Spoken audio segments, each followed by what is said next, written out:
Ya estamos. Y ya estamos aquí. Debemos a ver que alguien más se conecte, si no vamos a estar hablando entre nosotros mismos. A ver.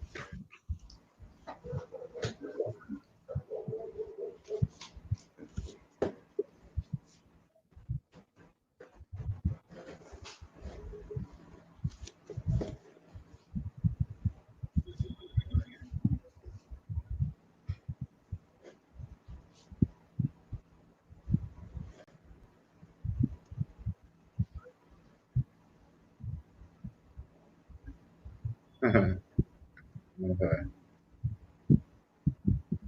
Jairo dice que está durmiendo. Bueno, vamos a empezar. Podemos presentarnos. Ok, ¿Quién habla? Juan Carlos Torres de Paraguay. ok. Richard Gaviria de Perú. Gustavo Juy de México. Ok. A ver, señores. Jairo dice que está durmiendo. Hay un eco, me parece. Okay. Ah, ok, hay un delay con YouTube, por si acaso. Sí. Como de 30 segundos. A ver, señores, somos nosotros, bueno, la idea es comenzar con esto y poco a poco que las personas se vayan acostumbrando a poder comunicarse de este modo, ¿no? A ver, a mí me interesa mucho el tema de que los colegas en el grupo todavía sienten un poco de desconfianza en si seguir con VisualFox o no. Muchos de ellos se preguntan si vale la pena seguir usando la herramienta, se preguntan si el motor de datos es adecuado, muchas interrogantes sobre un tema que para mí es muy sencillo de apreciar, ¿no? En verdad, hasta hace unos años había una gran moda sobre el tema de que si, en qué estaba hecho tu sistema. Pues ahora eso ha cambiado mucho, ya no te preguntan. No sé si a ustedes les siguen preguntando. En el caso particular, a mí ya no me estás compartiendo tu pantalla de WhatsApp, ¿no? En el caso particular mío, a mí ya no me preguntan. A mí ya, gracias a Dios, esa odiosa pregunta de hace unos 8 años, ya no me la hacen, ¿no? Antes me la hacían bastante. Sobre todo cuando trabajaba para el Estado, para el Ministerio de Educación, me la hacían un montón, ¿no? Me decían, ¿y en qué está hecho tu sistema? Y cuando le decías en VisualFox, pero eso es antiguo, eso no funciona, y etcétera, etcétera, ¿no? Usualmente la gente que te hace ese tipo de preguntas son gente que recién ha salido de la universidad o que no han conocido otra forma de programar más que .NET o Visual Basic, ¿no? Usualmente es así. Creo que ya la cosa está cambiando, se está evolucionando bastante, ya las personas no hacen ese tipo de preguntas. Al menos en el caso muy particular mío ya no me hacen ese tipo de preguntas. Ya ha avanzado bastante ese tema, ¿no? Ya no me suelen hacer esa pregunta. Claro que en verdad también mi público objetivo ha cambiado bastante, ¿no? Antes era el Estado, aunque aún sigue siendo el Estado en varias de mis aplicaciones. Pero ahora ya estoy pues por el lado comercial, ¿no? Como independiente, estoy con las aplicaciones de punto de venta. Entonces, a un microempresario o una MIPE, usualmente no te preguntan. Ya no te preguntan en qué está hecho, no te preguntan ni el motor de datos, ¿no? Porque en verdad muchos de esos MIPES son ignorantes del tema. Entonces, gracias a Dios ya se está saltando esa barrera que había antes, ¿no? Ahora estamos un poco más asegurados en nuestro tema. Yo recuerdo hace muchísimos años, 20, 25 años, cuando programar en Fox era lo máximo que existía. Programar Fox, o sea, si no programabas en Fox no eras nadie, ¿no? Así de fácil. Era mucho mejor, ¿no? Porque todo el mundo te buscaba y si eras habilidoso en la programación, mucho más. Pues ahora creo que los que eran habilidosos en ese tiempo y han evolucionado con el tiempo, pasando por las diferentes versiones de Fox, creo que ahora tienen mucho trabajo, ¿no? Creo que hasta ahora lo siguen llamando para trabajar, ¿no?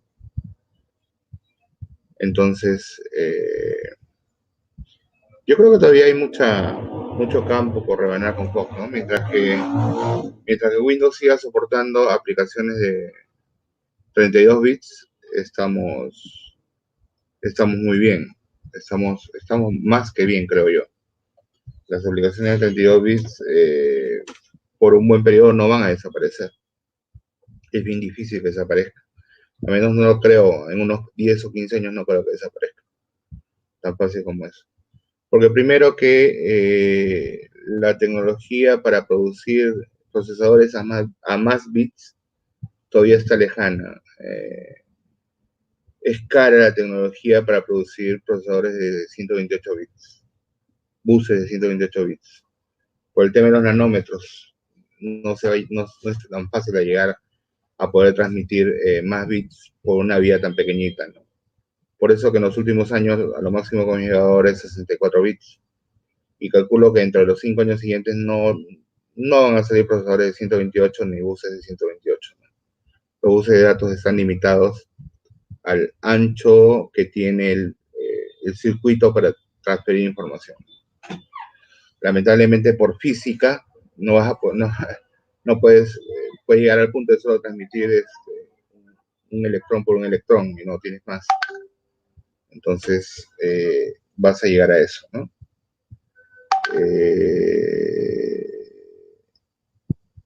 Yo creo que vamos a... Jairo está escribiendo. Yo creo que todavía tenemos bastante cancha o bastante campo por tener en Fox, ¿no?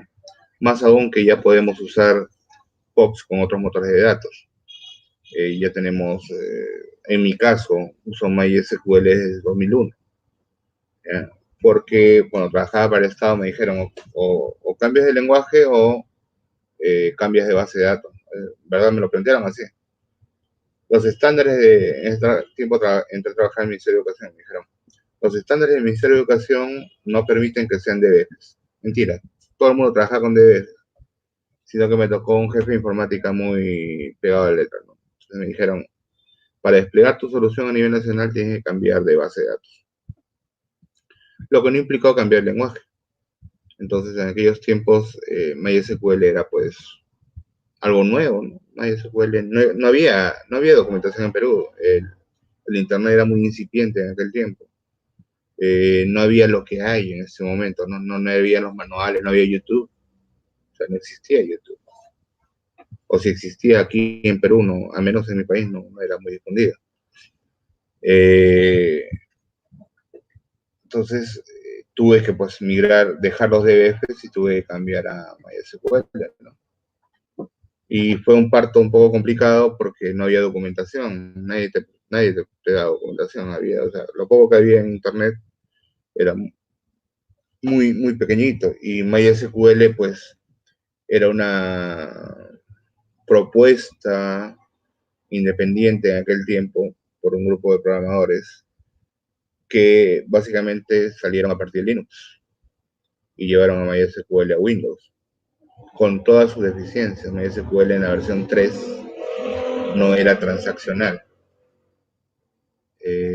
MySQL en la versión 3 era no transaccional. Entonces teníamos que fabricar estructuras de control mediante código en Fox para poder controlar las transacciones. Yo me acuerdo que yo tuve que hacer una estructura de control para hacer los bloqueos, los reads y todo lo demás, porque no lo traía.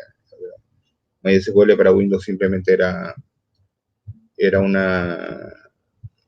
motor de datos que se utilizaba para desplegar consultas para HTML y todo eso, ¿no? Entonces, en aquel tiempo PHP estaba también, digamos, no comenzando, pero no estaba tan aplicado como lo es ahora.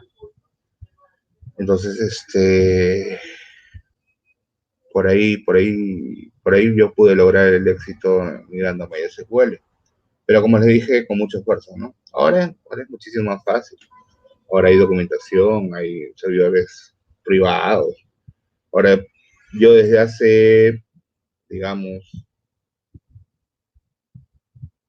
6 años, 7 años, yo corro la mayoría de mis aplicaciones a través de servidores por internet. Muy poco uso base de datos locales, porque los sitios donde despliego aplicaciones no están resguardados, salvo que me lo pidan, ¿no? Claro, en los pequeños negocios sí, porque ellos no tienen la capacidad para poder mantener un servidor externo, ¿no? Por eso cuando a veces comentan si es que a los negocios hay que exigirles, sí, o sea, sí y no. Hay que exigirles en la medida de lo que tú puedas saber que un pequeño negocio te va a dar, ¿no? Si es un negocio, me ha tocado, una tienda, por ejemplo. Eh, no le vas a exigir pues que te alquile un servidor o no vas a exigir que ponga un servidor especial y una terminal para su caja. Eso no vas a hacer, porque te van a decir, oye, tú estás loco, es una pequeña empresa que con las justas invierte en ti y tú le estás pidiendo, no sé, cosas de la NASA, ¿no? Algo así. Entonces, sí es cierto, hay que pedir ciertos requisitos cuando vamos a implementar sistemas, pero también es cierto que hay que ver a qué clientes se los pedimos, ¿no? Exacto, como dice Jairo, bueno, con el asunto de los nuevos conectores de ampliedad de transmisión, por supuesto. Yo ahorita, por ejemplo, aquí en Perú, en verdad, la transmisión es muy, muy baja. Aquí, para que tengas, no sé, 100 megabits de velocidad, necesitas pagar un buen internet, un buen dinero con internet. Yo, en lo particular, yo tengo aquí en casa 15 megabits, ¿ya? Que me sirve perfectamente para conectarme, consultar en línea y todo lo demás. En verdad no se necesita más de 10 megabits, sinceramente, pero con 15 megabits está más que suficiente. Si comparamos la velocidad de internet que hay acá en Perú y la comparamos con la velocidad de internet que hay, no sé, en España llegan a 600 megabits, igual que en Estados Unidos. Aquí en nuestros países de Latinoamérica es que estamos con una velocidad demasiado baja, ¿no? Entonces, por eso que todavía aquí en Latinoamérica nos pesa mucho el tema de cómo desplegar una aplicación a través de Internet. Y por eso que estamos siempre dale con el tema de no tiene que ser web, programación web, que sea web. No es cierto. No es cierto. El chiste de todo esto es que tengamos la base de datos en una nube, ya sea en un VPS o también a través de una red privada virtual, siempre y cuando tú tengas el servidor donde está la base de datos, sea un servidor 24/7, ¿no? Que esté conectado las 24 horas del día, los 7 días de la semana.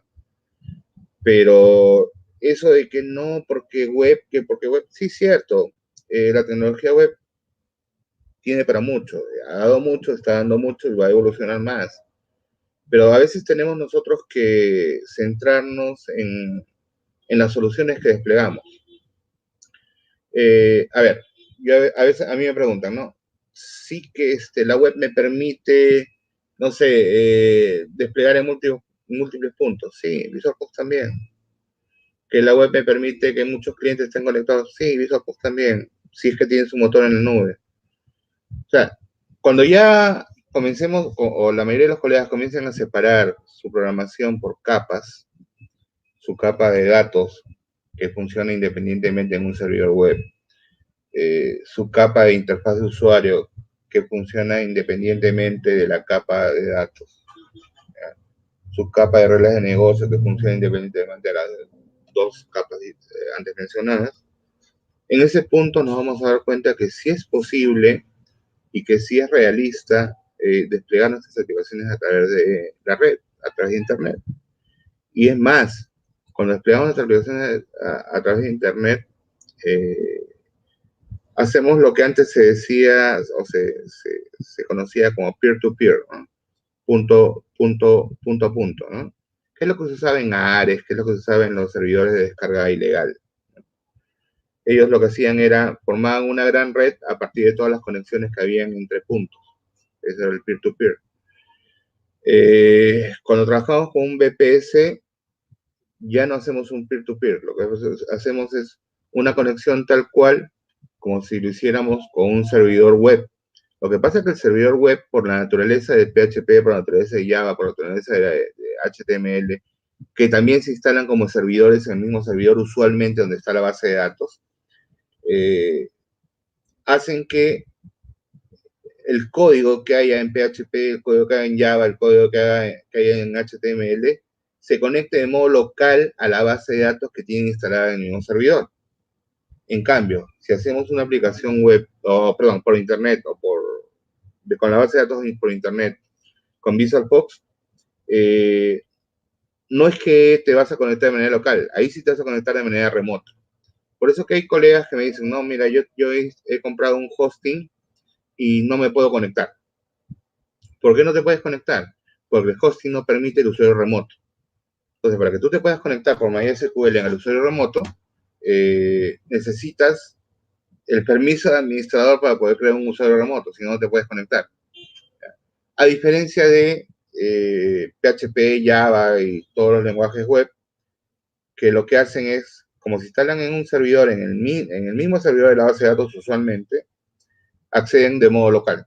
Entonces no necesitas ningún atributo más o ningún permiso más para poder conectarte. Esa es la diferencia. Pero el tema del funcionamiento y del rendimiento, yo hasta ahora no he tenido ningún tipo de quejas. Tengo muchas aplicaciones corriendo así. He tenido despliegues con tabletas. He tenido experiencias malas también, porque hay sitios en donde la conexión a internet no va. Entonces, he tenido que explicar que así como para que puedas entrar a una página web y hacer una transacción normal, entre comillas, necesitas más o menos también una buena velocidad de internet. Es lo que la gente no entiende. O sea, son más indulgentes cuando una página web se cae por una conexión mala que cuando un sistema de Fox deja de funcionar por una conexión mala. A tu sistema lo van a acabar, tan simple como eso, porque no te pudiste conectar o porque la velocidad de conexión estuvo muy lenta. Van a decir, uy, se demora 30 segundos en traer la información. Pero en cambio, cuando hacen la consulta mediante una página web, se demora un minuto en refrescarse la consulta. Y no les importa. ¿Por qué? Porque ya están acostumbrados a que por una página web puede ser o muy rápido o puede demorarse mucho, ¿no? A ese lado sí lo entienden, porque ya está, la mayoría de gente entra a páginas web y ya está acostumbrado a eso. Pero creen que los sistemas que hacemos nosotros mágicamente también tienen que conectarse muchísimo más rápido que una página web. A las finales no, porque estás transmitiendo datos vía internet, tal cual lo hace una página web, ¿no? Entonces depende mucho de la velocidad de conexión que tengas, de la velocidad de conexión que tengas tanto en tu máquina como en el servidor. Usualmente los servidores ahora ya no hay problema con eso, tienen un buen ancho de banda, tienen hay buena velocidad de conexión. Y en los servidores MySQL, como les cuento mi experiencia, uno puede poner la cantidad de conexiones máximas a la que puedes poner, que puedes conectarte. Usualmente yo, viendo la magnitud del cliente, yo usualmente no trabajo con menos de 1000 conexiones. Sé que nadie se va a conectar en 1000 conexiones porque no tengo 1000 clientes conectados a la vez, pero se pueden conectar, no sé, 10, 20, 30, 40. Realmente las bases de datos que están diseñadas para tener el motor transaccional, en el caso de MySQL es el InnoDB, están preparadas para soportarlo. Ya más depende del fierro, o sea, del servidor que uno tenga y del ancho de banda que uno tenga. Depende más de eso que de otra cosa. Y evidentemente hay que seguir ciertos patrones para programar la base de datos, ¿no? Cuando ya comienzas a separar por capas, tienes que tener en cuenta muchas cosas a considerar en el diseño de tu base de datos.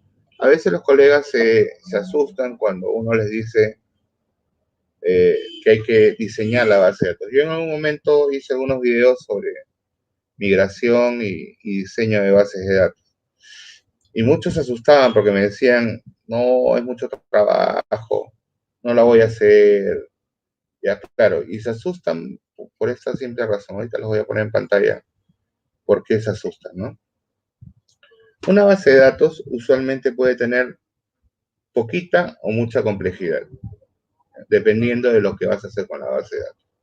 Entonces, los colegas se asustan porque evidentemente hay que trabajar en el diseño. El diseño no es que sea fácil, ¿no? El diseño hay que trabajarlo. Entonces, a ver, les voy a pasar, les voy a poner ahí, les voy a compartir mi pantalla. No sé si se vean. A ver, vamos a ver. Sí, puedes compartir y yo te voy a habilitar. Ahí compartís. Sí, pero no sé cómo.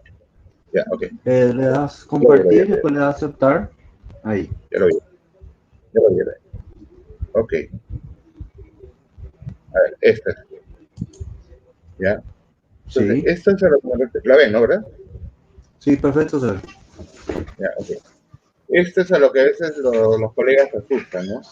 Cuando separamos por capas nuestra programación, esto llega a asustar mucho. Y la mayoría de nosotros nos hemos ido acostumbrando desde que Fox era niño, nos hemos ido acostumbrando a desarrollar nuestras tablas conforme íbamos programando, ¿no? Veíamos que nos faltaba esto, hay que hacer esto, hay que implementar esta tabla, hay que poner este campo. Pues eso sí ya ha variado bastante, ¿no? Si queremos tener un desarrollo serio, responsable y tener clientes que estén satisfechos, ya tenemos que optar por cosas como esta, ¿no? Desarrollo de nuestras bases de datos y usualmente separadas por las reglas de negocio, ¿no? Por ejemplo, ¿no? Por aquí régimen pensionario. Esta es una base de datos que yo tengo de un sistema de planillas. Entonces, esto es lo que usualmente a las personas les asusta, ¿no? Tener que rediseñar, dicen, no, tengo que modificar mi sistema y eso no me reditúa, y etcétera, etcétera. Pero si queremos brindar un buen servicio, se tiene que hacer, no hay de otra manera. Como yo le digo a los colegas, eh, es mejor plantear esto desde el principio de una migración a MySQL, a SQL o a cualquier otro lenguaje que después estar parchando la base de datos. El problema con eso es que cuando parchamos la base de datos, después nos sale, bueno, aquí en Perú le llamamos, no sé cómo le llaman allá en sus países, pero acá en Perú le decimos nos sale un bodrio, ¿ya? Es decir, una cosa informe, ¿no?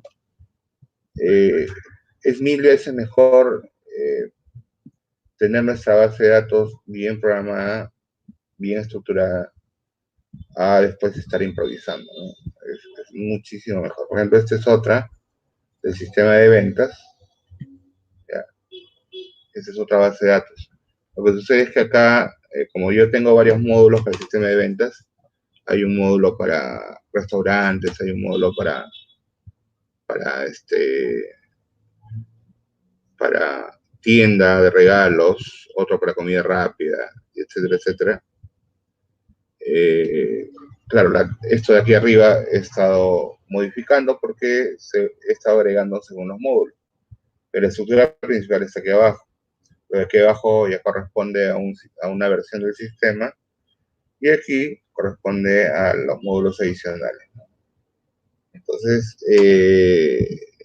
siempre se debe tratar de desarrollar, cuando ya vamos a trabajar para un entorno de base de datos, plantear el desarrollo de este primero, ¿no? Hay ciertas costumbres que muchos hemos arrastrado durante años, sobre todo con los que hemos empezado yo empecé con DBase, los que hemos empezado desde ese punto, siempre hemos ido de la mano con estas cosas de programar sobre la marcha, ¿no? Entonces, ya, dejé de compartir. Siempre hemos ido sobre la programación sobre la marcha y no nos hemos dado la molestia de evolucionar con el tiempo. Entonces,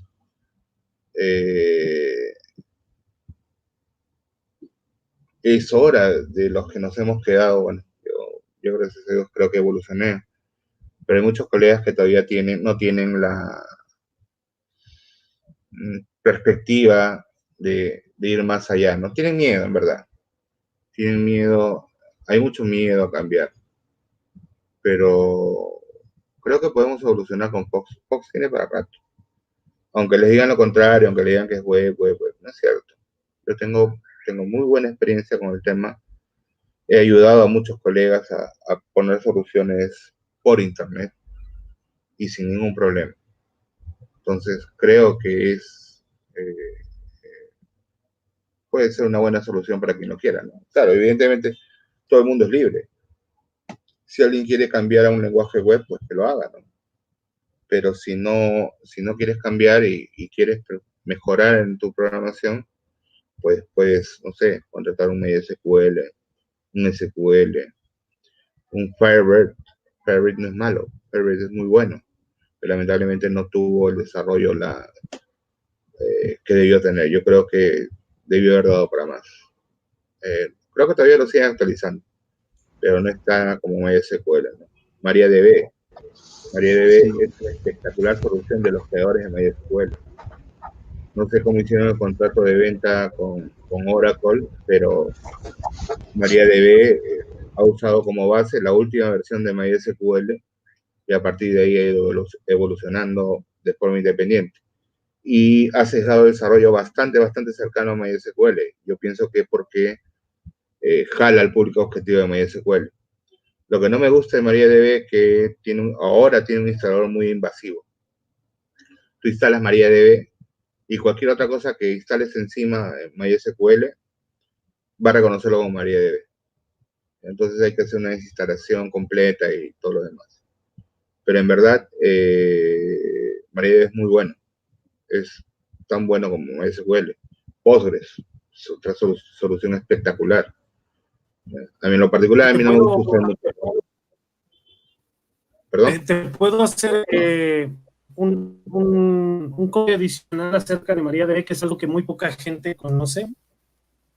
Sí, dale. Tiene un engine que se llama Connect. No sé si tú lo has trabajado. Así como está el InnoDB o el ISAM, hay uno que se llama Connect. Este lo que te permite es hacer conexión con otros motores de datos, trabajándolos como si fueran tablas de MariaDB. Un ejemplo, yo terminé un sistema de producción que lo hice con motor de base de datos MariaDB, que se conecta con un sistema que es muy popular acá en México, que se llama SAI.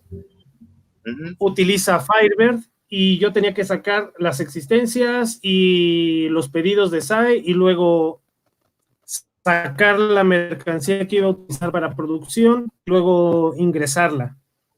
Con MariaDB tú puedes hacer que las tablas que son de Firebird las tengas disponibles en MariaDB, y puedes hacer joins, puedes hacer updates, puedes hacer inserts, puedes hacer todo lo que haces con las tablas que pertenecen al motor de MariaDB, pero estableciendo la conexión con el otro motor de base de datos. De forma nativa se conecta con MongoDB, con tablas en JSON, con CSV,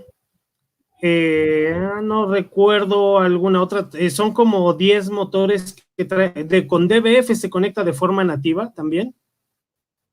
También puedes meter, hacer las tablas DBF que sean visibles desde MariaDB, y en el caso de Firebird, como no tiene un conector directo, tiene un conector por ODBC, y instalas el ODBC de Firebird y te conectas y tienes el acceso a las tablas, y eso te funciona muy bien cuando tienes que hacer conversar dos sistemas que están en motores de datos diferentes. Ese era mi aporte con respecto al MariaDB. Sí. Había escuchado de eso, la verdad, como te digo, yo no trabajo con MariaDB. Había escuchado sobre eso. A ver, yo me imagino que es como todo en el mundo de la programación, ¿no? Ustedes saben que la mayoría de cosas innovadoras para interactuar con los sistemas, muchas de ellas han salido a partir de hacks que se hacen en los sistemas, ¿no? Se logran encontrar formas de conectarse, se logran encontrar formas de entrar a una base de datos, y a partir de eso se desarrolla, ¿no? claro, hay otros desarrollos que sí son totalmente permitidos. Las APIs de los sistemas son importantísimas en esto. Hay APIs abiertas como hay APIs cerradas. En las APIs abiertas, evidentemente, hay la referencia o la documentación para poder realizar esto. En las APIs cerradas, los programadores tienen que buscarse ciertos hacks para poder entrar. En MariaDB, el grupo de programadores que tiene, bueno, el camino que tiene ese grupo es interconexión total entre todos lados, con todos, ¿no?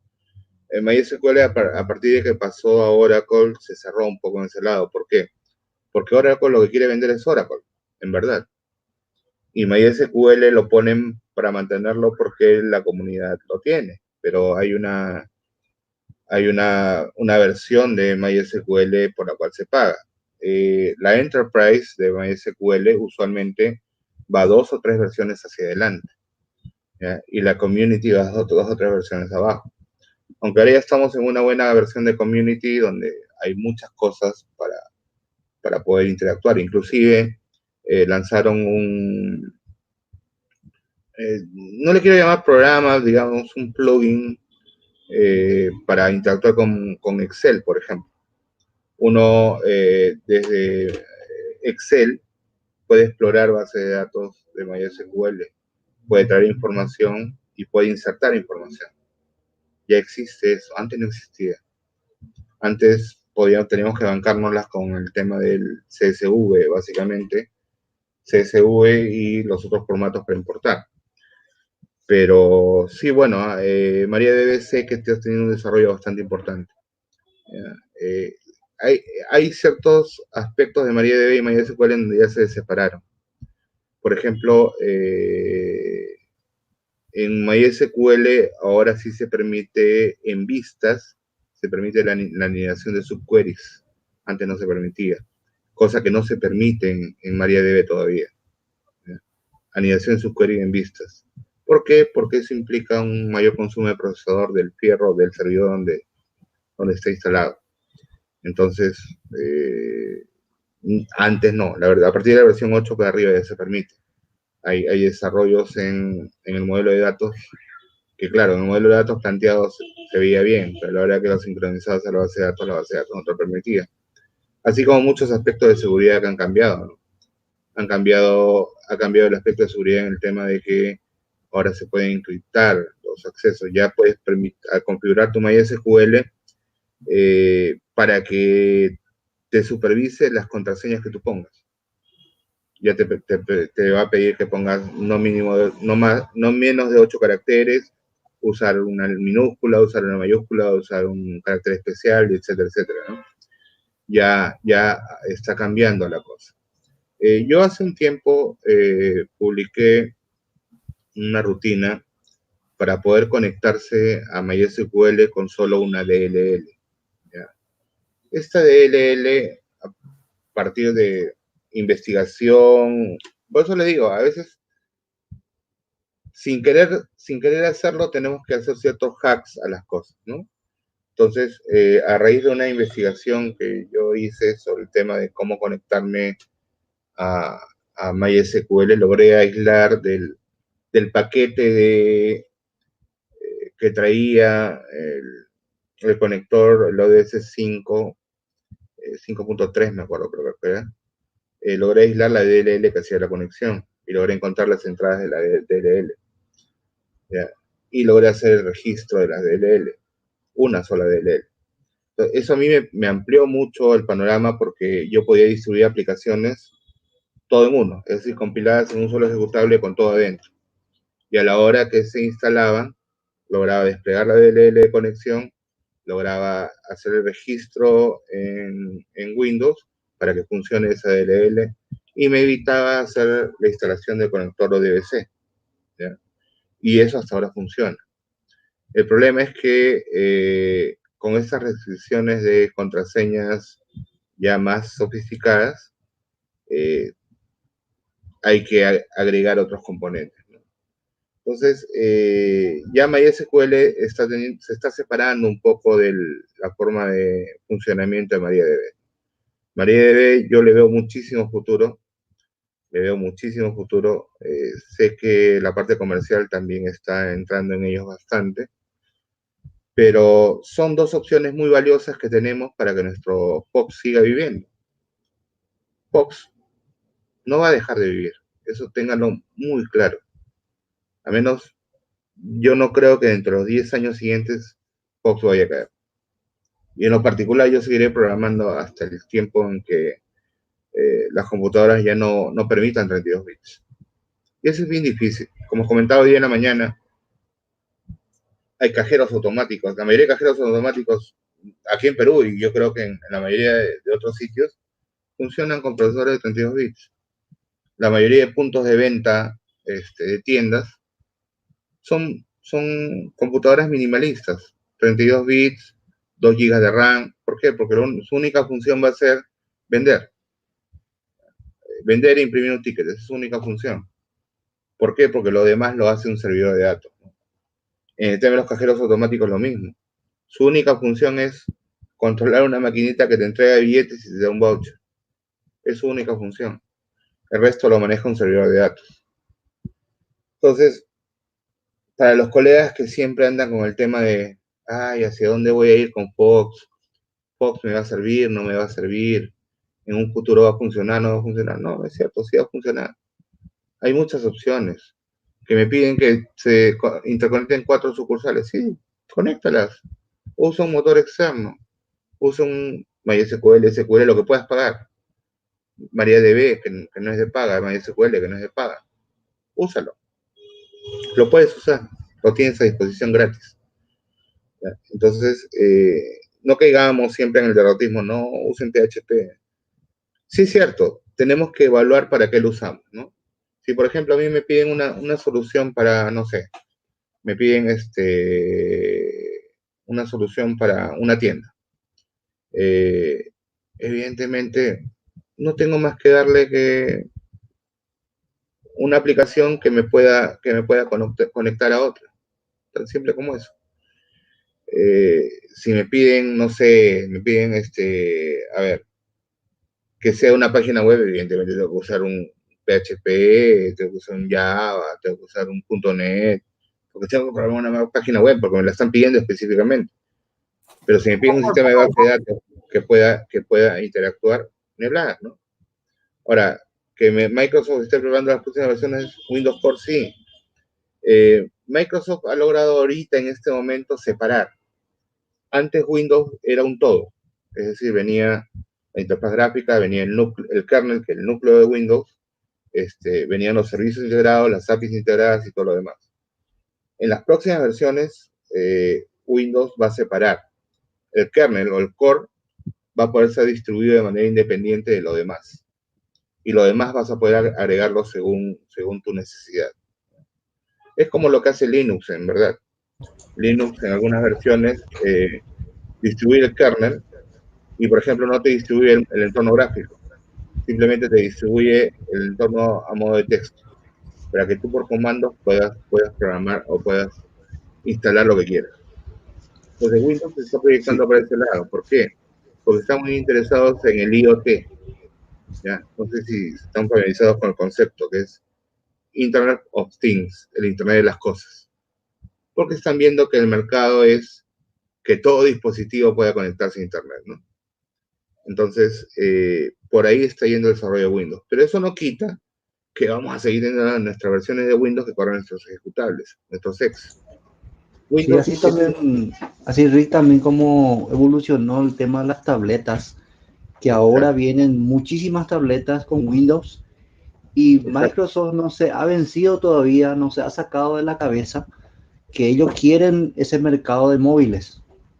Claro. Entonces, por eso están creando el Windows Core, que va a correr en móviles, en PC, y equipos chicos, por ejemplo, en automóviles, heladeras, el Raspberry, etcétera, etcétera.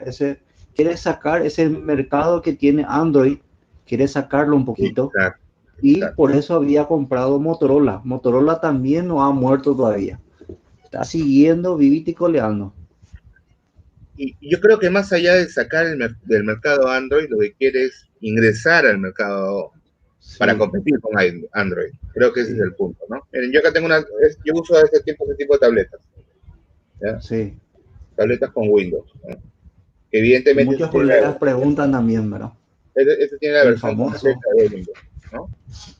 Pero sí es cierto, están pensando sacar tabletas con lo mínimo importante para correr comandos de un sistema operativo, en este caso de Windows, ¿no? No sé si están familiarizados ustedes con PowerShell, ¿ya? Ya vayan olvidándose de los comandos CMD, porque PowerShell en un futuro no muy lejano los va a reemplazar completamente. ¿Por qué? Porque así se va a programar, así van a funcionar. Como mencionaba Juan Carlos, ¿no? El tema del Raspberry Pi, por ejemplo, ¿no? El Raspberry Pi es un dispositivo que controla el Internet de las cosas. Ahí tú puedes conectar, usar Internet para diferentes cosas. Ese es el mercado. Microsoft está yendo por ese lado. En un futuro no muy lejano va a suceder que tengamos microversiones de Windows en muchos dispositivos.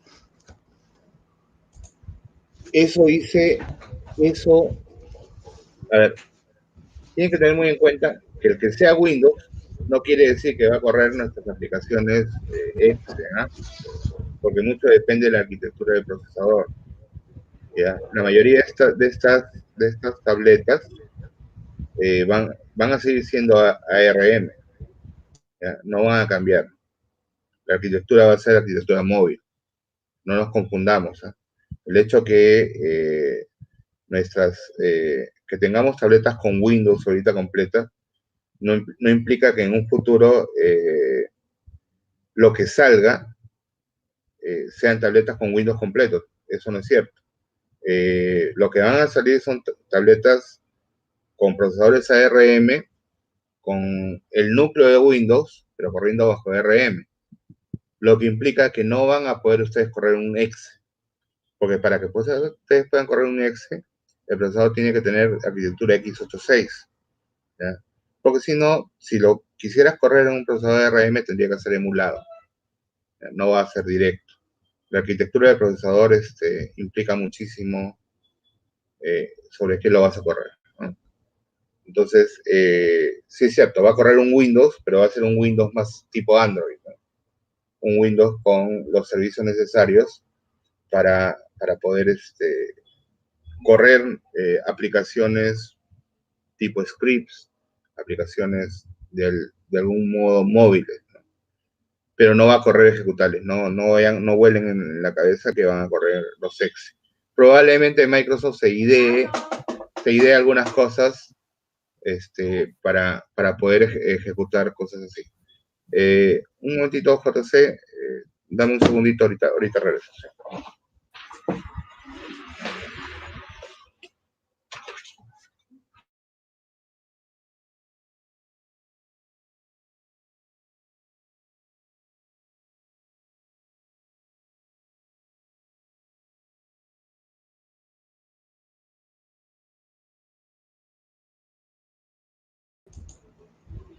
Mientras que el compañero regresa. Aquí. Les quería mostrar esto. Les quería mostrar esto. Por ejemplo, ¿no? Esas son las tabletas con las que yo siempre le muestro el trabajo. Son tabletas Windows, ¿ya? Al ser tabletas Windows, corre perfectamente Visual Fox, corre todo lo correspondiente al sistema operativo de Windows, porque es Windows, ¿no? Tiene un procesador Intel compatible con Windows. Entonces, arquitectura x86. Pero eso no va a suceder con el Windows Core, porque el Windows Core lo que va a hacer es va a correr en procesadores ARM. Va a poder desplegar el kernel en ARM, va a poder desplegar el kernel en Intel de manera independiente.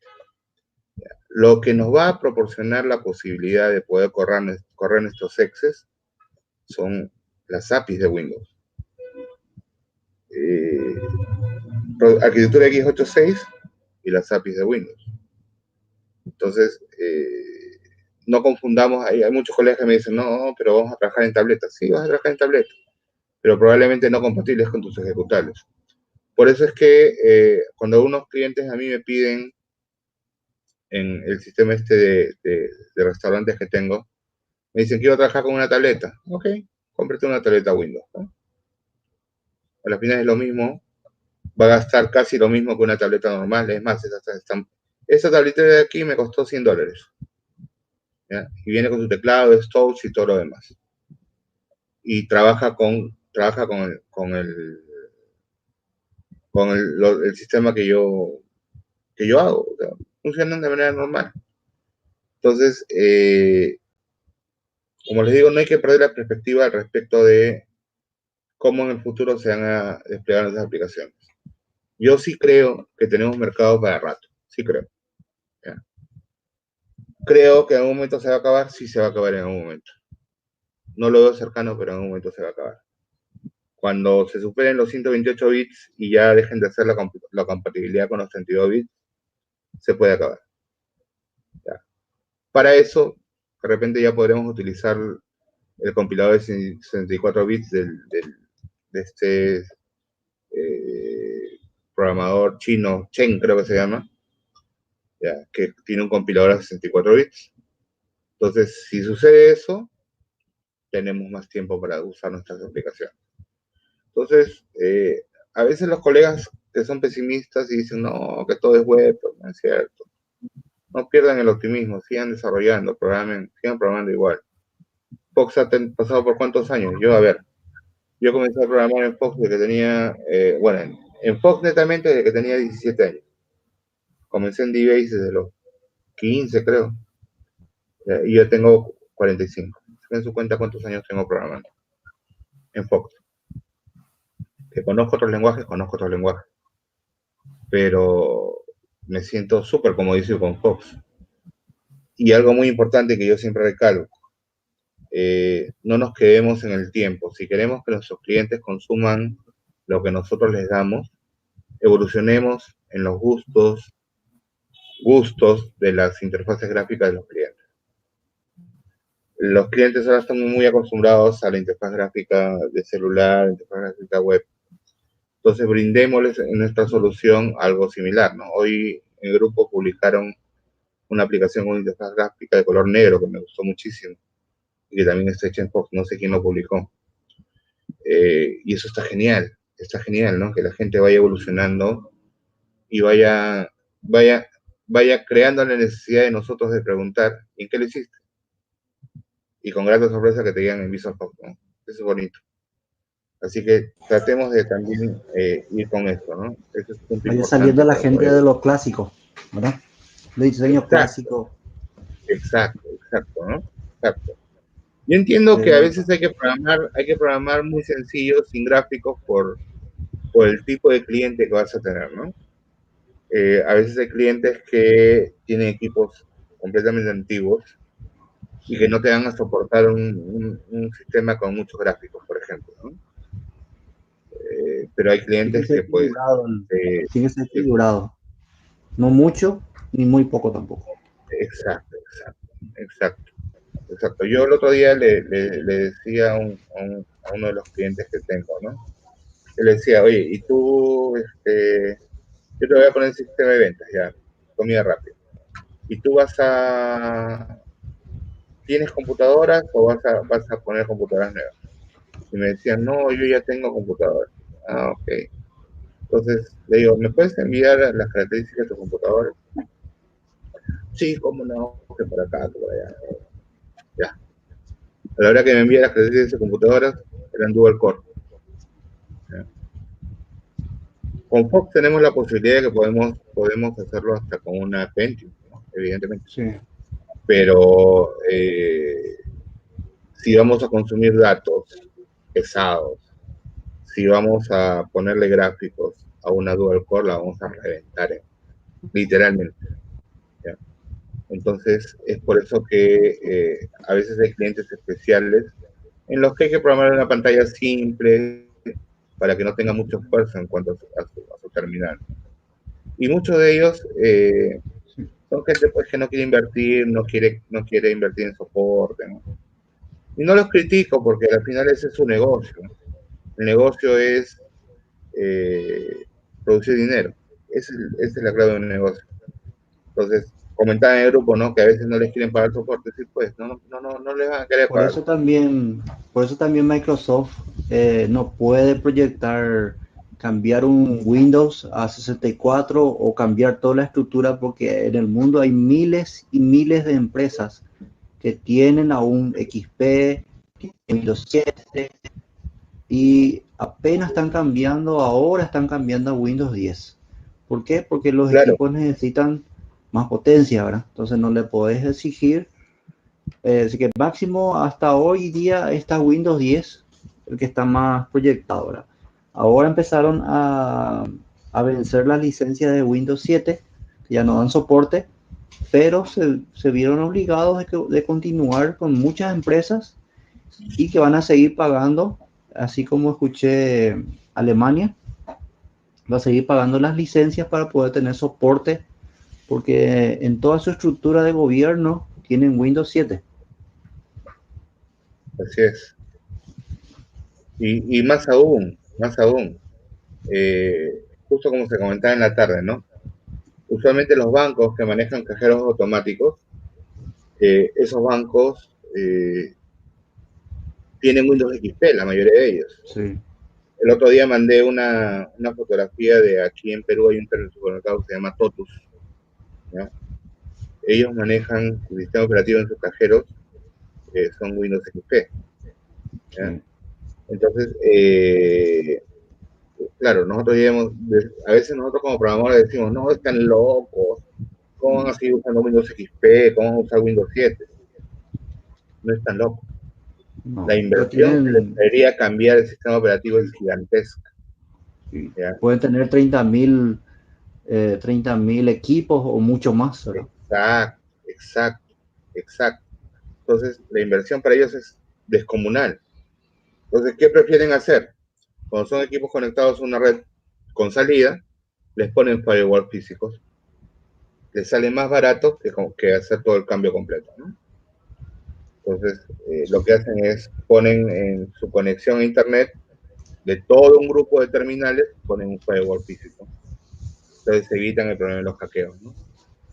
Esa es la práctica que hacen estas empresas. Porque evidentemente, si tú sumas, comprar una terminal nueva o actualizar la terminal antigua, ¿no? En verdad no actualizan, compran terminales nuevas. Sí. Comprar una terminal nueva. Licencias. Probar que el sistema que tienen funcione en la terminal nueva. ¿Ya? Si es propio el sistema de la empresa esta, del supermercado, qué sé yo, solo les queda probar. Si no es propio, tienen que pagar el soporte para reinstalar y hacer las pruebas. ¿Ya? Si consumen algún servicio externo o tienen algún, no sé, o algún ActiveX o algún programa adicional de paga, tienen que volverlo a pagar. Es un sistema operativo completamente diferente. Entonces, hay muchas desventajas para ellos de poder migrar a una plataforma de sistema operativo actual. Por eso es que Microsoft es imposible que en el corto plazo deje de trabajar con ejecutables de 32 bits. Es bastante improbable. Hay demasiado en juego para las empresas grandes. ¿Ya? Y estas empresas grandes son una gran fuente de ingresos de Microsoft. Entonces, es bien complicado que dejen de brindar soporte para 32 bits. ¿No? Sí. Bien complicado.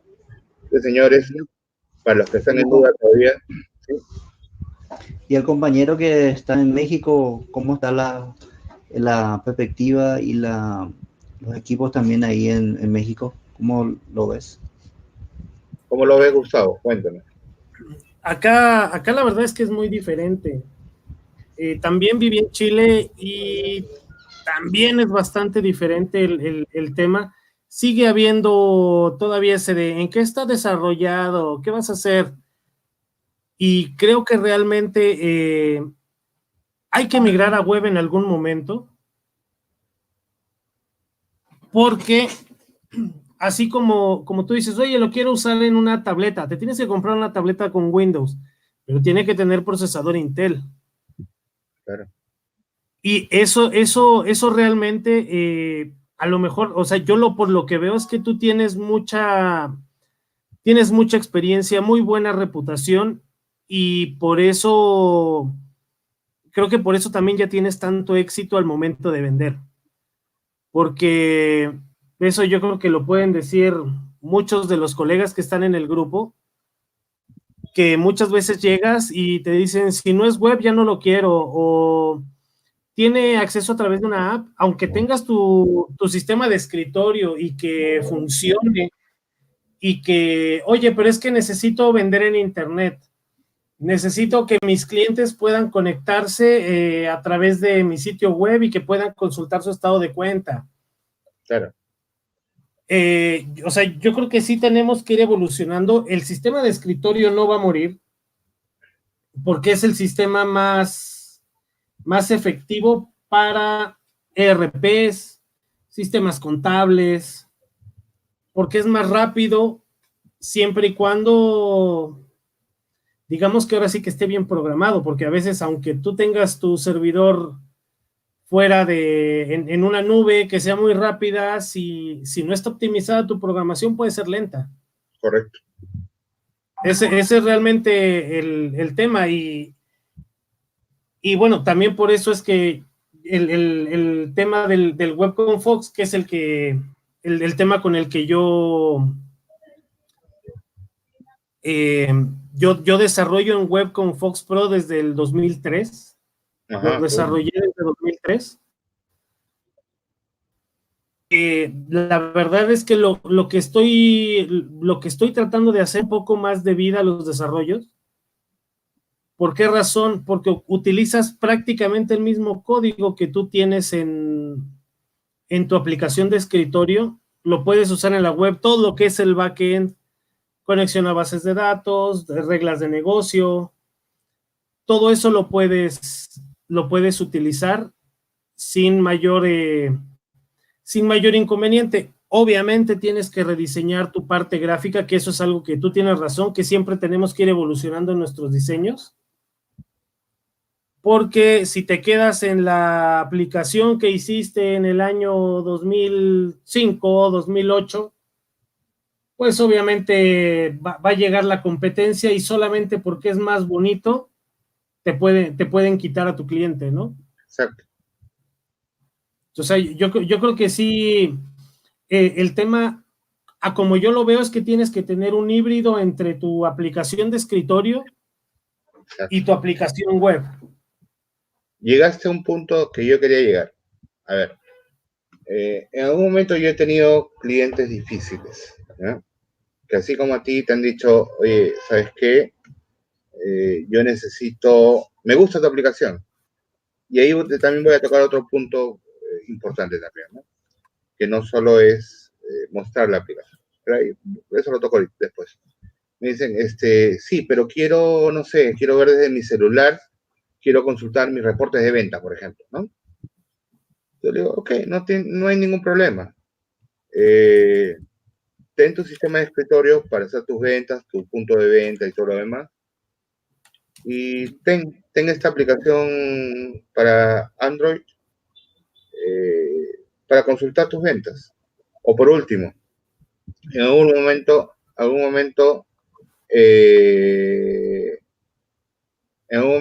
lo hicimos en una página web, hicimos un web view en una aplicación Android, ¿no? Entonces lo pusimos dentro de la aplicación Android como un web view y lo compilamos en un APK y funcionó bien. Entonces, el tema del desarrollo web, sí es cierto, tenemos que tender a manejarlo todo.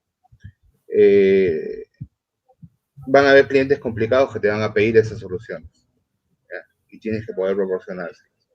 Van a haber clientes que no les va a interesar, solamente les va a interesar usar tu aplicación. Entonces, como decía Gustavo, es probablemente hacer un híbrido, tu aplicación de escritorio con Fox y lo que te pidan para móvil o para web, en web. Si tienes un motor de base de datos en la nube, puedes hacer ambas cosas fácilmente.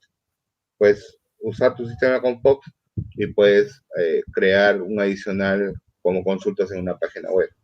Ahora, ya para irme al punto final para que Gustavo continúe, el tema de lo que dijo Gustavo, ¿no? Que de repente pues, tengo reputación y todo lo demás, sí, también hay que saber cómo mostrar su producto. Cuando tú haces evolucionar tus interfaces, ya no haces temer al cliente que está tratando con alguien que programa en un lenguaje desfasado. El cliente se siente más seguro de que está obteniendo algo que es actual, una interfaz actual, cosas dinámicas. Entonces, mucho depende cómo tú puedas vender tu producto, cómo lo presentes en el momento de vender, ¿no? Yo, por ejemplo, ¿no? Voy a compartir mi pantalla ya para terminar. Sé que hablo mucho, pero ya para terminar, voy a compartir mi pantalla aquí. Y por ejemplo, ¿no? Esto, ¿lo ven? ¿Se ve, Juan Carlos? Todavía no ¿Está aparece tu viendo? pantalla, ¿eh? Al menos yo todavía no la veo. No, ok, pero no, tienes razón. Espérate. Ok. Ahora sí se debe ver. ¿Se ve? Sí, se ve perfecto. Okay. Mira, por ejemplo, ¿no?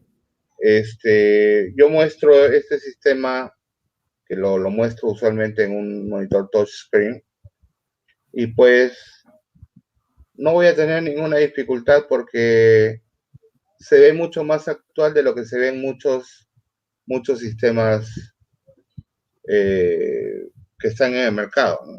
Evidentemente. Entonces, no me hace ningún problema por venderlo, porque aparte que es touch y aparte que es responsive también, es decir, que varía con la posición del monitor, que no sé si se vaya a ver bien a la hora que lo voy a voltear ahorita. No sé si se ve que está volteado. Sí se ve. ¿Ya? Entonces, ese es lo que hace que un cliente pierda el temor a cuestionarte qué le estás vendiendo, ¿no? En el caso particular, como le dije a usted, yo ya no suelo padecer en qué está hecho, en qué programas, salvo que haya por ahí un chiquillo espeso recién salido de la universidad que nunca programó un sistema en su vida y te pregunta en qué está hecho, ¿no? Entonces, ya no me suele suceder eso, ¿eh? Entonces, no es que uno quiera decir que no está programado en Fox, porque yo jamás oculto en qué está programado, si es que me lo preguntan, evidentemente. Pero hacerles entender que se pueden tener tan buenas cosas programadas en Fox como programadas en cualquier sistema, ¿no? O sea, no, en verdad no debería haber diferencia. El lenguaje a las finales, el lenguaje de programación, a las finales lo único que es una envoltura de la programación que tengamos, tanto en nuestra base de datos como en nuestra capa de usuario que está desarrollada en Fox, ¿no? Entonces, no debería haber alguna diferencia entre poder vender algo así y decirle al cliente, oye, ¿sabes qué? Tienes una buena solución, cómprala, ¿no? Motivar al cliente a que lo haga, ¿no? ¿Sabe? Entonces, nada que envidiar a cualquier otro sistema que esté desarrollado en otra plataforma. El tema es eso, ¿no? Poder saber cómo comercializar nuestros productos, ¿no? Ir a la par de lo que va la sociedad, entre comillas, de programadores y ir con ellos,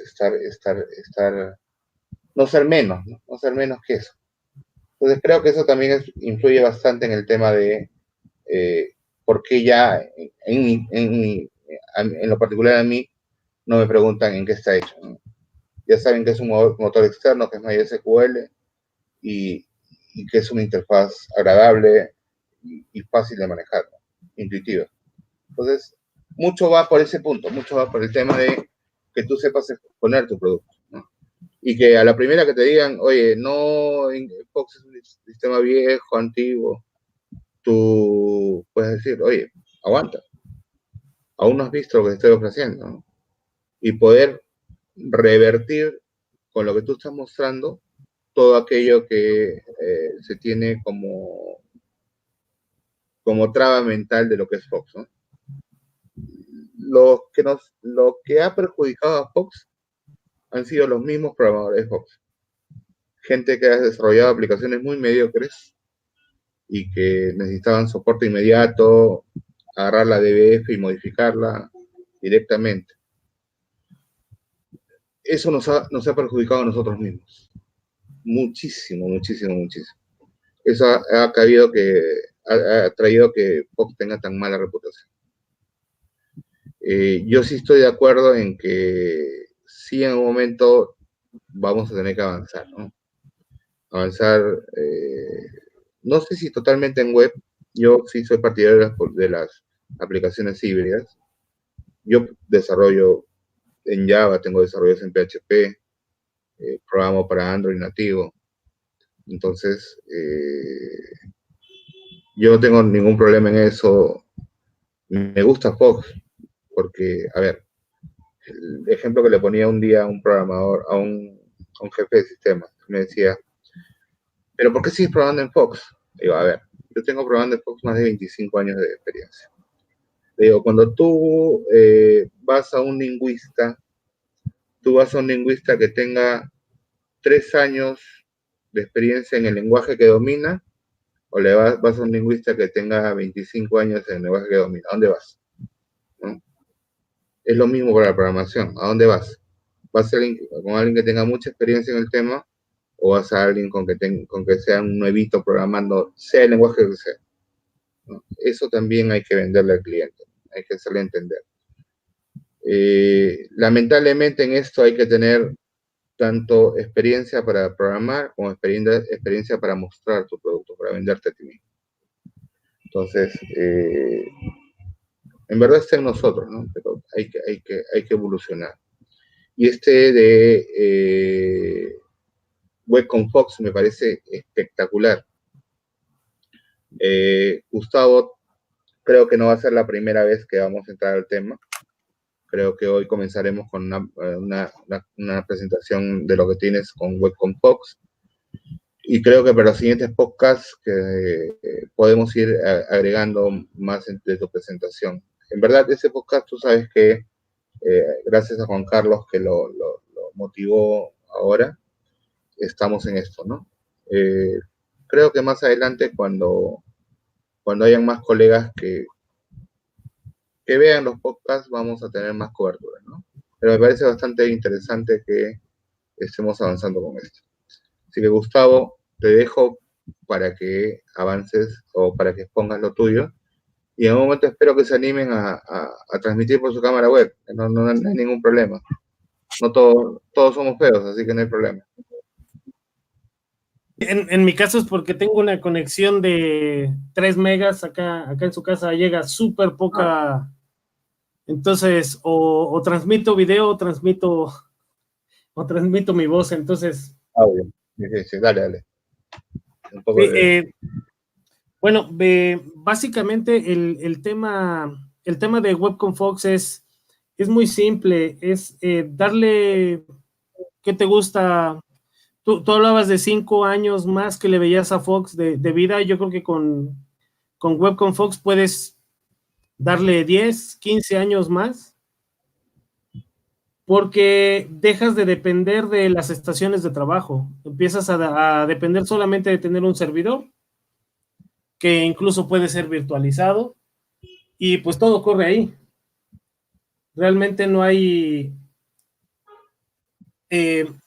das el salto y tu curva de aprendizaje es mucho más corta. ¿Por qué lo veo de esa forma? Porque reutilizas tu código, como lo mencionaba hace un rato.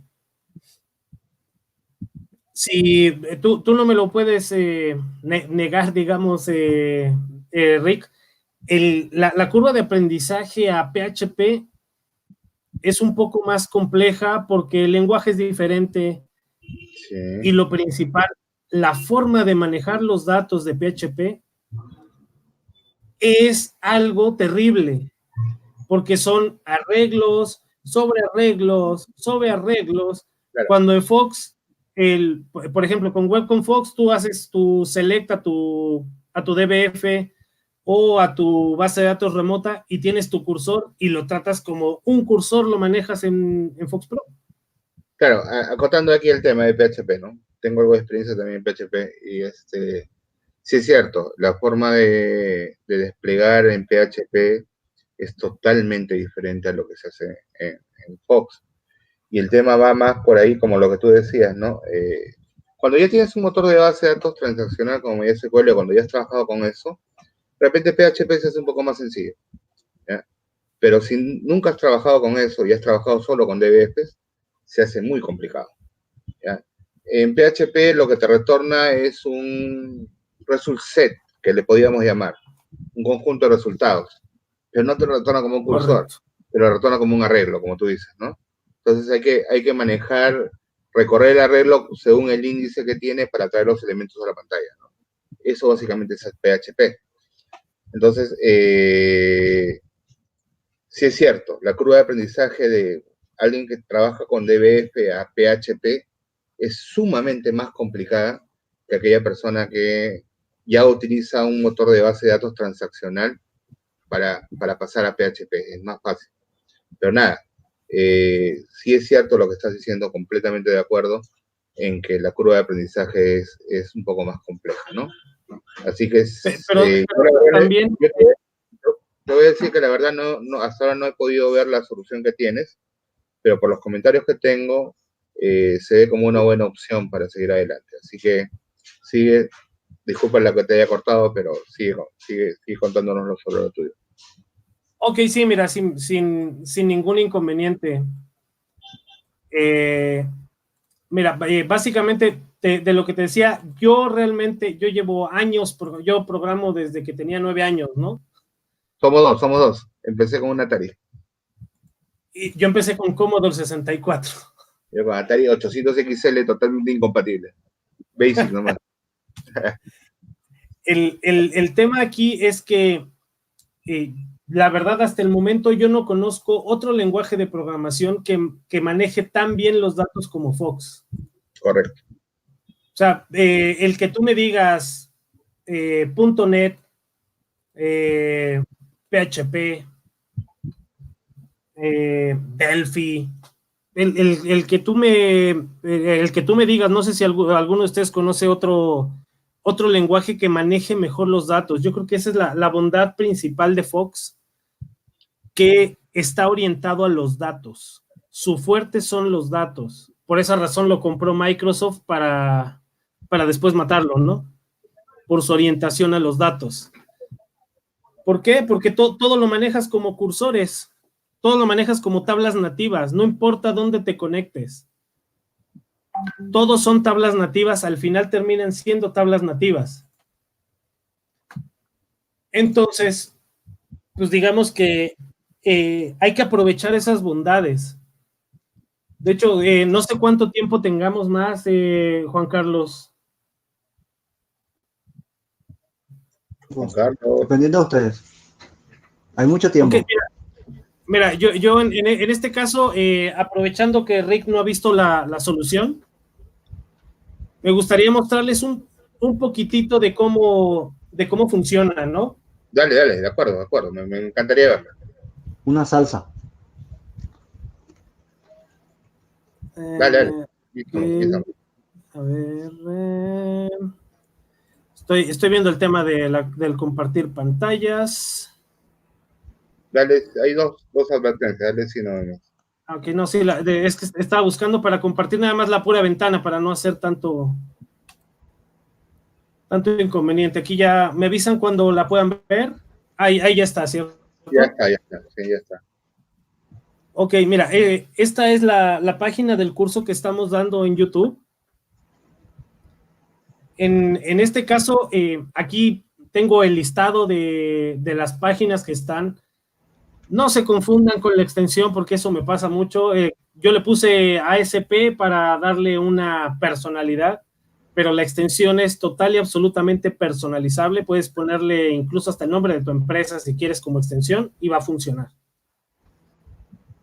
Yo lo puse para que fuera un poco más fácil, más legible, ¿no? Además de que también a los hackers los confundes, porque sí me llegó a pasar que me querían hackear y querían meter hacks de ASP y pues no les funcionaba, ¿no?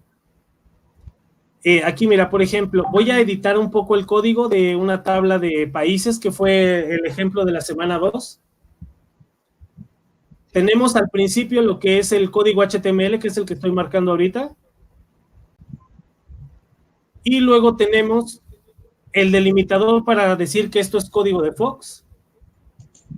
Y aquí tenemos código Fox tal cual que yo copié de un ejemplo que me hizo favor Juan Ramón de Honduras, si mal no recuerdo.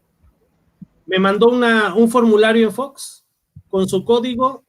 Yo agarré, copié lo que yo necesitaba y realmente, pues nada más, aquí vas metiendo el código Fox, abres tu DBC como ya lo sabemos manejar. Este ejemplo fue con DBF.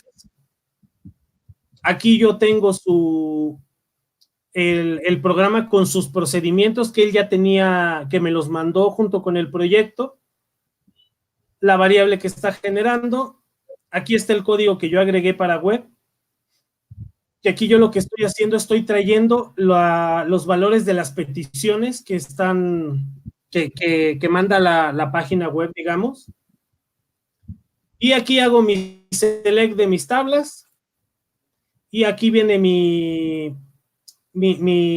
parte de código en la que yo decido si estoy grabando o no estoy grabando para crear un nuevo registro o para actualizarlo. Eso lo podemos ver aquí en el BR éxito, SP insert MG países. Esto es una función que tenía Juan Ramón dentro de su PRG, que no está visible desde la parte web. No está visible desde ahí. Pero esas funciones están dentro de un PRG o se pudieran poner incluso dentro de este mismo código. Y en el caso de que quieras actualizar, se manda a llamar a la función SP update MG países, y luego aquí ya empiezo a desplegar los países, tomo el mismísimo código que me pasó Juan Ramón, creo un cursor, le inserto los datos desde la tabla, y luego empiezo a imprimir el detalle de mi tabla con una instrucción que todos conocemos, que es el scan. Para escanear mi cursor, no tengo que... Para dibujarlo. Correctamente, no tengo que andar buscando arreglos, instrucciones raras, simplemente le hago mi scan, y aquí, como aquí termina mi delimitador de código de Fox, todo esto es HTML, se marca como HTML tal cual, como si fuera PHP, ASP, y la diferencia es que con estos delimitadores que tenemos aquí, yo le paso el nombre de le paso una expresión, que puede ser, en este caso es el nombre de un campo, pero puede ser una evaluación con un if, condición, pon una cosa, si no pon otra. Puede ser una función para que me devuelva un valor. Como hace una evaluación del texto que está aquí, podemos poner lo que sea. Ahora vamos a verla, digamos, nada más funcionando, ¿no? ¿En qué se traduce todo este código que tenemos acá? Yo aquí abro la página, y lo que vimos aquí esta es la tabla que vimos con el scan.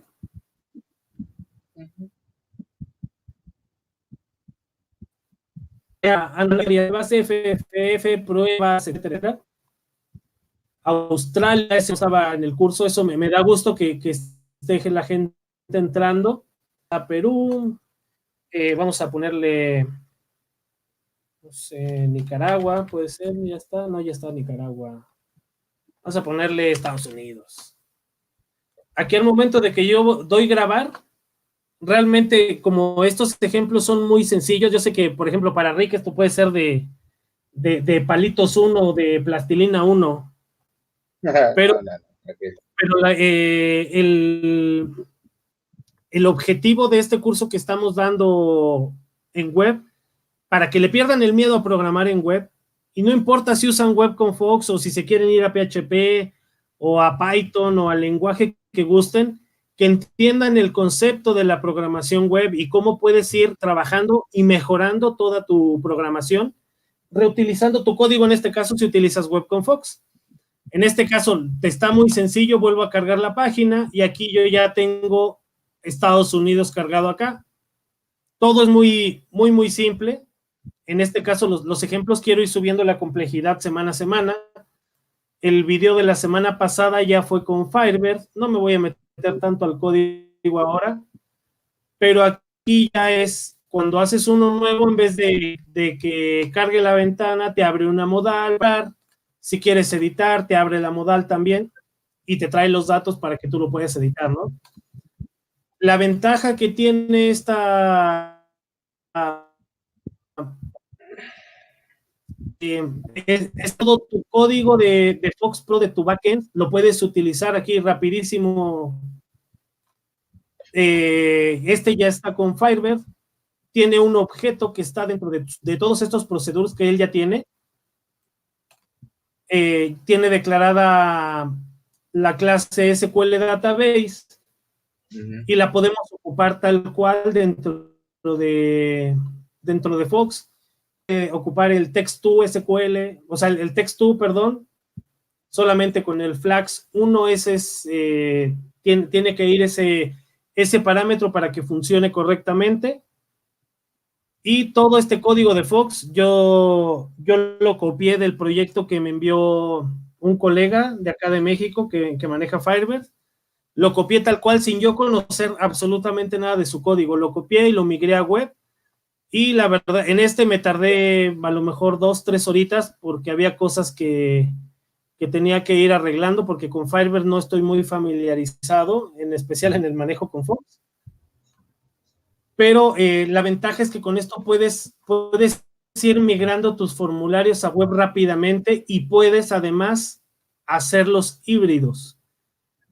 Si tienen un tiempo, pasen dense una vuelta por el canal. Y ahí en el video del canal vamos poniendo en paralelo la aplicación de escritorio junto con la aplicación web, y lo que yo registro en web se ve reflejado en la de escritorio y viceversa. Básicamente, yo creo que esto es lo que a mí me gustaría decirles, que no le tengan miedo a la web y que si quieren pueden utilizar esta herramienta. Esta herramienta, su curva de aprendizaje va a ser más rápida y depende de la complejidad de su código, es el tiempo que se pueden tardar en llevar un sistema a la web. Y en realidad la complejidad de sus pantallas, porque eso hay que rediseñarlo. Ahí sí no hay de otra. Eso supongo, Rick, que tú lo sabes perfectamente. Cuando llevas algo a web o a móvil o a lo que sea, la parte gráfica la tienes que hacer a fuerza. Déjame contar algo aquí. Sí. De repente, para los colegas que todavía nunca han agarrado el tema de desarrollo web, como decíamos, si es que vamos a PHP, el cambio es bastante fuerte. ¿Por qué? En Fox tenemos la mala costumbre, bueno, gracias al lenguaje, tenemos la buena costumbre de que diseñamos nuestros formularios y ya está, ¿no? En web es diferente. En web tenemos que redibujar cuando tenemos un resultado de una consulta. Redibujar el resultado. Por eso es que no podemos traer cantidad de registros como traemos en Fox. La mala costumbre que tenemos en Fox muchas veces de traer 1000, 2000, 3000, 5000, 10000, 20000 registros. Imagínense ustedes hacer un redibujo de un resultado en HTML, lo que quieras desarrollar, de 20.000 registros. Imagínense todo lo que se cargaría esa página y todo lo que demoraría. Me parece bastante interesante que hayas logrado poder utilizar bastante del código que viene en el formulario Me parece muy interesante el tema. Y estoy viendo que también puedes utilizar las clases. No sé si las tienes ahí porque se pueden utilizar o las has comentado. No, sí. No, de ¿Ya? hecho, es que estas clases no me las entregaron, el Program PRG Styles BCX, se entregaron, por eso ¿Ya? las comenté. Ya. Pero incluso aquí yo ya empecé a utilizar JSON y aquí en la página de Graba Vendedores, mira, aquí yo tengo creo un objeto JSON con esta clase. Esta es una clase visual, esta es una BCX que yo tengo dentro de WebConfig ya compilada, y la puedes ocupar, y si no la tienes compilada la puedes agregar ahí al lado con un set class leave to mi clase, siempre y cuando no haga nada visual. Exacto, a eso iba. Son clases programáticas para desarrollar procesos del mismo programa o del mismo sistema, no para tener mejoras o objetos visuales reutilizables. Hay que aclarar eso. Lo que pasa es que en estricta teoría pudieras hacer tus BCX y que generen código HTML y te van a generar algo visual. No, claro, pero ya es modificando la clase, ¿no? O sea, me refiero Correcto. a que los colegas no vayan a pensar que, por ejemplo, yo tengo, no sé, te lo digo así, tengo los botones de mi aplicación, de la aplicación que tengo usando para punto de venta son, por ejemplo, son botones que están creados visualmente, estos de acá, por ejemplo, ¿no? No sé si se aprecia. Ya. Estos de acá. A ver, déjame dejo de Ya. compartir la pantalla para que ya, ok, sí. Ok. Entonces, por ejemplo, yo tengo esas clases que son esos botones que se ven acá al costado, estos de aquí, estos de aquí, son todos clases visuales, ¿no? Clases visuales de objetos visuales reutilizables. Entonces, hay que hacer entender a los colegas que si tienen este tipo de desarrollos, eso sí lo van a tener que volver a desarrollar, porque evidentemente para que se muestre en una página web, se va a tener que escribir código extra en HTML. ¿No? A eso me refiero. Correcto. Esa es una de los principales temas que toqué el día en el primer video del curso, porque el salto del cambio de paradigma de programación de escritorio a programación web es difícil si nadie te orienta. Entonces, por eso, digamos que en el canal tenemos el primer video que es a la web con Fox tal cual, que te permite, te explica lo que a mí me hubiera gustado que me explicaran en el 2003 cuando yo empecé a programar en web. Todo lo tuve que ir investigando, buscándole, y el internet no estaba a ver cómo te diré, no tenía tanto auge, no podías encontrar tantas cosas tan fácil. No estaba tan interiorizado en las personas.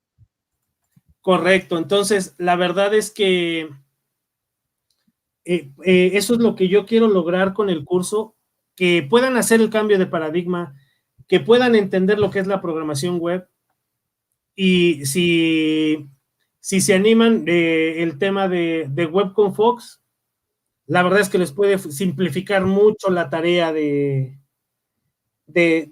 pasar a web. Muchas gracias, Erasmo, ya vimos tu comentario. No sé si podamos poner el link del playlist del curso, Juanca, ¿se puede? Claro que se puede, ponlo. Claro que se puede, todo aporte es bueno. Sí, sabes que yo no tengo, ¿cómo se lo voy a mandar acá por privado a Juanca? Sí. Sí, ahí está ya el link del playlist. Hasta el momento van 3 videos, esta semana subimos el 4. Y como decía Rick, lo más importante es que la parte gráfica hay que rediseñarla. Ahí sí no hay magia. Así como tienes tus clases. Disculpe que te corte. Yo creo que en algún momento tú podrías, si es que podrías tú, o de repente con alguien más, crear un generador de código HTML a partir de la parte gráfica de Fox. Sabemos que los SCX y SCT no son otra cosa más que unos DBFs con indicaciones de cómo crear un formulario y con la indicación de qué controles vienen, ¿no? De repente en un futuro desarrollo de esta parte de Web con Fox se puede crear un generador que lea el DBF que viene dentro del SCX y SCC y pueda generar a partir de eso de manera automatizada, equiparando los tipos de controles, pueda generar el código HTML para poder mostrar las consultas, ¿no? También sería una buena opción. Correcto, la verdad es que, mira, sí lo he pensado, pero la verdad es que también es una cuestión de tiempo, porque no es tan, no está tan claro el tema de los DBFs, hay que dilucidar 2, 3 cosillas adicionales, pero sí lo he pensado, el único tema es con las clases en especial. Por ejemplo, si es una clase que hereda de otra clase y de otra clase, ahí es donde puede haber algún problema. A lo mejor tendremos que usar la base class para poder obtener la información y pudiéramos ayudar también a que la parte gráfica fuera un poco menos dolorosa. Sí, mira, a ver, básicamente cuando tú desarrollas una clase reutilizable en Fox, la desarrollas a base de una base class, ¿no? De las clases que ya vienen en Fox, ¿no? Entonces, yo creo que es bastante, no digo fácil, porque es bien trabajoso, pero sí creo que es bastante factible que se pueda crear un generador de interfaces gráficas a partir de lo que ya viene en los formularios. En verdad, en los SX y en los SCT viene absolutamente todo, hasta la posición que vas a poner, el tipo de letra, el tamaño de letra, cuánto va a medir cada columna de un grid, cuántas columnas son, qué nombre tienen, su data source, y todo, absolutamente todo. Correcto. Entonces, sí es cierto, es bastante trabajoso para hacer ese traductor, porque en verdad sería un traductor, que es más o menos lo que hizo Fox Web, y creo que más o menos es como funciona Fox Web. Yo no lo he probado, Fox Web, he visto un par de ejemplos, pero creo que es más o menos como funciona Fox Web. Entonces, yo le veo muchísimo potencial a lo que tú tienes, me parece, yo te voy a ser bien honesto, varios colegas del grupo me lo preguntaron, y yo la verdad no lo había visto, ¿ya? Y a algunos les comenté que no lo había visto, o que no había visto ninguna solución similar aún, ¿no? Aparte de la Fox Web, que Fox Web tampoco es que se migre directamente, implica también una modificación de cierta proporción del código. Entonces, estoy gratamente sorprendido de que tengas un desarrollo bastante avanzado en lo que tienes. Y me da mucho gusto que hayas pensado en una posible evolución para traducir automáticamente los formularios, ¿no?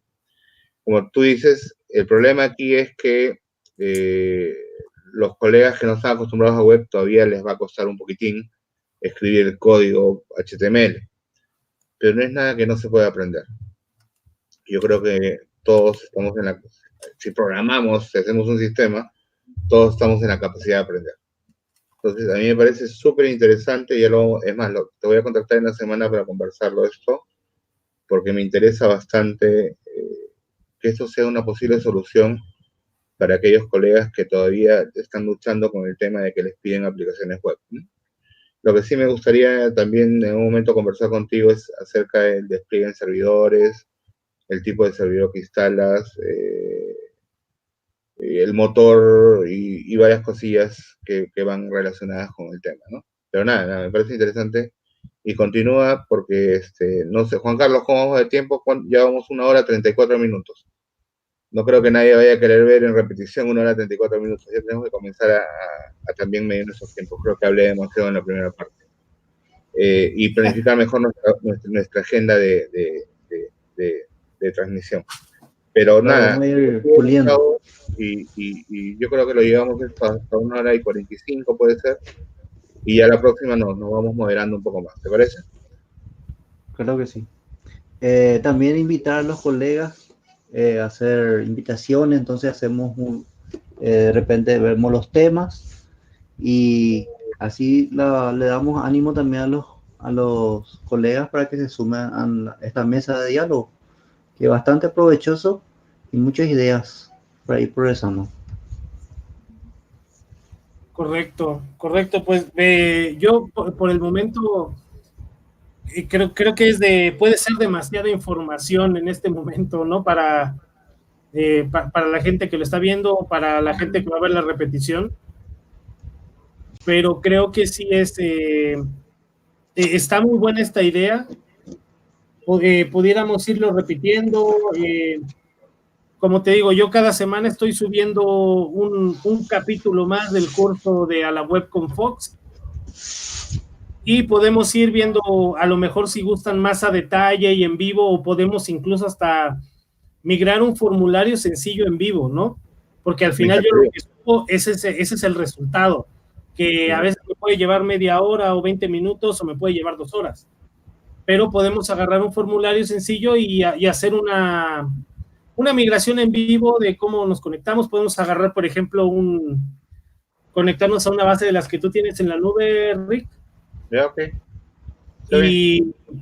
O incluso hacerlo desde cero, decirme, ¿sabes qué? Mira, quiero hacer un ABC y utilizamos la clase de conexión que tiene Web con Fox para el motor de datos. Nada más le configuramos a dónde te vas a conectar y vamos haciendo las funciones, o si tienes procedimientos almacenados, los mandamos llamar y lo podemos ir haciendo en vivo. Me parece perfecto. Perfecto, me parece. En la semana vamos a coordinar sobre lo que vamos a migrar y me parece genial. Sí es cierto, hay que difundir un poco más esto. Me gustaría que no solo participen los colegas del grupo que tenemos por WhatsApp nosotros, creo que para cualquiera que programe en Fox esto es bastante interesante. Juan Carlos, hay que ver la forma de difundirlo un poco más. Claro que sí. Esta idea está en pañales todavía. Por supuesto. La idea está en pañales. Por supuesto que está en pañales. Es la primera vez que hacemos. Como puse también en público, no puse privado, entonces mucha gente que está también en otros grupos y los que no están en este grupo también se van a enterar en YouTube. Me parece genial, me parece muy bien. Entonces, eso sabes también que es muy bueno si pudiera, no sé si esto solamente queda en tu canal, no sé si lo pudiéramos replicar también sí, en el canal que tenemos. Yo tengo mi canal, lo puedo poner ahí también. Sí, vamos a ir compartiendo. La idea sería eso, ¿no? Poder replicarlo en varios canales, porque, por ejemplo, hay gente que ha llegado al grupo de WhatsApp que hice para el tema de Visual Fox Pro en la web. De hecho, ya tenemos 2 porque ya se llenó el primero. Hay mucha gente que llegó por Facebook, que ni siquiera está en los grupos de WhatsApp. Entonces, podemos ampliar más esta información porque es muy relevante para toda la comunidad de desarrollo de Fox. Claro que sí. Y también muy agradecido a Rick y a Gustavo por la participación, así como también extiendo la invitación a otros colegas que se sumen a esta mesa y vemos los temas referentes a Fox y cómo evolucionar nuestro querido Fox. Sí, muchas gracias, Juan Carlos. Gracias, Juan Carlos. Yo solo les quiero, ahorita me acaba de llegar al celular algo interesante y voy a compartirlo con ustedes. A ver. Y creo que es en general para cualquier programador, ¿no? Y es algo que yo siempre vengo recalcando en el tema de poder ordenar nuestro código. Y me ha dado una imagen sobre 4 características del código limpio. Dice, nombres que se puedan buscar. Si nombras tu variable con una sola letra, será difícil hacer control F y buscar. Eso es usualmente para los nombres raros que ponemos a nuestras variables, ¿no? A veces queremos poner, por ejemplo, nuestra variable país y le ponemos BP o BPS, ¿no? Entonces siempre hay que tratar de nombrar nuestras variables con el nombre completo, ¿no? País o B país o como se nos sea más cómodo. Luego dice, 2, nombres sin sentido, va relacionado con lo primero. El nombre de tus variables constantes y funciones deben indicar claramente por qué existen y qué hacen, ¿no? Eso también es interesante, ¿no? No poner una variable ABXXX y tratar después de descifrar qué van a hacer, ¿no? Una más dice, escribe tu código como un libro. Tu código debe tener estructura y orden para que sea fácil de entenderlo, como cuando lees un libro. Eso también es correcto, ¿ya? Los procedimientos en un archivo de procedimientos, las funciones en un archivo de funciones, en un PRG que tenga todas las funciones, y el código que escribes para transacciones, respectivamente bien puesto. Y por último dice comentarios. Eso es lo que más nos cuesta muchas veces y lo que hace imposible, casi imposible, que alguien que no haya sido el mismo programador pueda modificar el código. Dice comentarios. Debes usar los comentarios para agregar valor al código, no comentes nombres obvios. Y esto no solamente está dedicado, nos ha caído exactamente a los programadores que a veces tenemos malas costumbres para programar, pero no es un aviso que haya caído exactamente para los que programamos en Fox. En verdad lo dice en general, está en... lo ha compartido Narciso, Narciso es un integrante mexicano de nuestro grupo, y está espectacular, o sea, es cosas que siempre debemos tener en cuenta. Entonces yo creo que nuestros podcasts en lo sucesivo pueden hacer así, ¿no? Programar temas de agenda y poner algunas cositas extras que nos puedan interesar a todos. Bien, señores, gracias Juan Carlos, gracias Gustavo, yo creo que ya vamos cerrando la transmisión. Gracias. Y como siempre les digo a todos, ¿no? Programemos con todo el esfuerzo y toda la creatividad posible.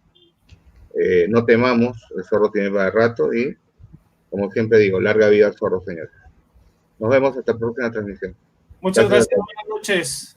Claro, también muy agradecido a ustedes. Hasta luego. Nos vemos. Buenas noches. Chao.